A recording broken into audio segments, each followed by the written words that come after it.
So today is finally the day after waiting way longer than I expected, making calls and going through the whole process. I'm finally picking up my Canadian passport. I thought I would share the journey and give a few tips for those of you who just became Canadian citizens. All right, so here's the backstory. I submitted my passport application sometime last month after we became Canadian citizens. The video is up somewhere here, you can watch it. And I applied, and it's supposed to take 20 business days because I applied by mail. Surprise, surprise, I'm yet to get the passport. It's been more than 20 days, almost a month now. And at the time when we were applying and sending it via email, we had enough time. But now our travel date is almost here, and we are even yet to buy the air ticket.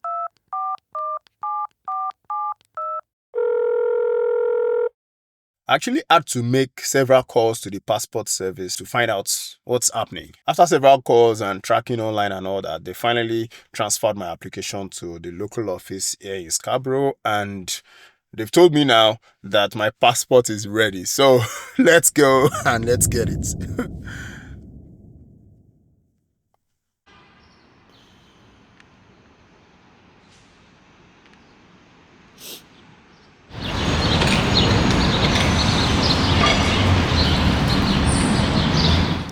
Oh, I already recorded.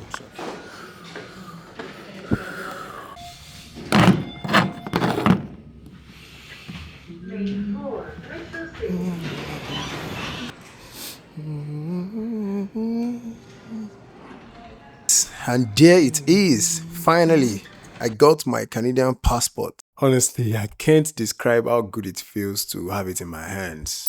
Considering the hassle I went through during the application process. It's a full circle moment, like the final stamp on the whole journey of becoming a Canadian citizen.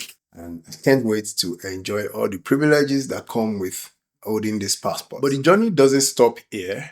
And for fellow new Canadian citizens like myself, I thought I would share a few things that you might consider doing after, becoming a Canadian citizen. Number one of it is to, get your Canadian passport. Obviously, as you've seen from my experience, it makes sense for you to actually apply on time. Do not wait till when your travel plan is already close by, because the application can actually take more time than expected. So it's a good idea to, as soon as you become Canadian citizen, apply for your passport, so that you have it handy by the time you need it for your travels. So don't be like me. Register, apply on time and get your passport on time. The second thing to do is to register to vote. Now that you are a Canadian citizen, you are eligible to vote in Canadian elections, both federally and in the province, in the municipal. So make sure you register to vote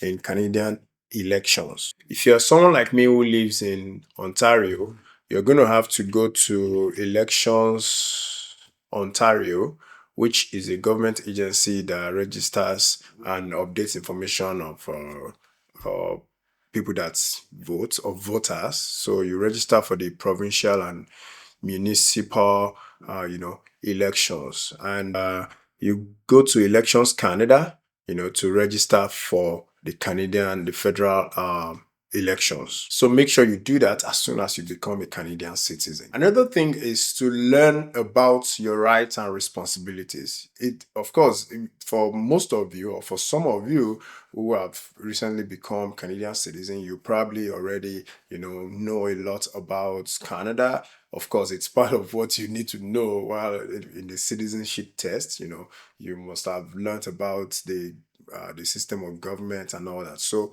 now that you're a citizen, you need to actually now do more, in-depth research, try and learn more about your community, make sure all the political systems, the different levels of government and all that. And know your rights under the law as a Canadian citizen. Of course, as citizens, you have specific rights and responsibilities, legal protection. Lastly, embrace the Canadian life, enjoy, explore the country, learn more about your new home, learn more about your new country, and explore.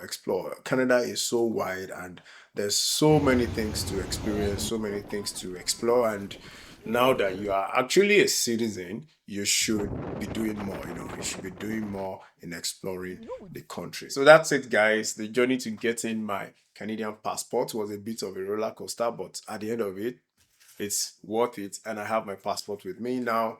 I can make a lot of travel plans. I can actually conclude all my travel plans, and yeah, enjoy all the privileges that come with being Canadian. If you've enjoyed watching this video so far, do well to give it a thumbs up, subscribe to my channel. I'm going to be uploading more videos, especially now that I have my Canadian passport. So you'll surely be seeing more travel videos, right? And if you want to guess the first country that myself and my family will be traveling to using our passports for the first time, you can guess and put it in the comment section below. And look forward to seeing the next videos where definitely will be travel videos. So let's go.